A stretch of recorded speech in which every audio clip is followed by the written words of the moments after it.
పవిత్రమైన రంజాన్ మాసం ముస్లింలకు ఎంతో ప్రత్యేకమైనది. ఉపవాసం, ప్రార్థనలు, దానం, సహనం అనే 4 మూల సూత్రాలతో ఈ పవిత్ర మాసం కొనసాగుతోంది. అల్లాహ్ కృపకోసం భక్తితో పాటించే ఈ రంజాన్ పండుగ మనుషుల్లో ఐక్యతను, స్నేహాన్ని, సేవాభావాన్ని పెంపొందిస్తోంది.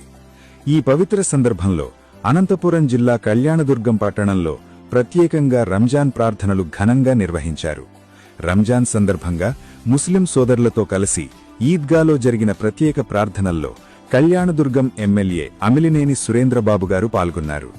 ఈ సందర్భంగా ఎమ్మెల్యే అమిలినేని ముస్లిం మరియు మైనారిటీ సోదరులకు హృదయపూర్వక రంజాన్ శుభాకాంక్షలు తెలియచేశారు. అల్లాహ్ అనుగ్రహంతో ప్రజలందరూ సుఖసంతోషాలతో ఉండాలని ఆకాంక్షించారు. ముస్లిం మైనారిటీలు ఆర్థికంగా ఎదగాలని, వారి అభ్యున్నతికి ప్రభుత్వం కృషి చేస్తోందని పేర్కొన్నారు. ముఖ్యమంత్రి చంద్రబాబు నాయుడు గారి నాయకత్వంలో అనేక సంక్షేమ పథకాలు అమలు చేస్తున్నామని, అందుకు ప్రతి ఒక్కరూ అండగా నిలవాలని పిలుపునిచ్చారు. ఇప్పటికే 3 సంవత్సరాలుగా మీ మధ్య రంజాన్ పండుగను జరుపుకోవడం తన అదృష్టంగా భావిస్తున్నానని ఎమ్మెల్యే తెలిపారు.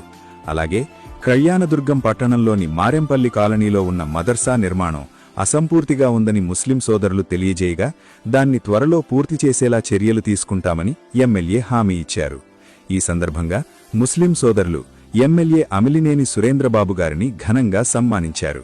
ఇలా భక్తి, ఐక్యత, సోదరభావంతో రంజాన్ పండుగ ఆనందంగా కొనసాగింది. ఇదే మీకోసం AJN News 24.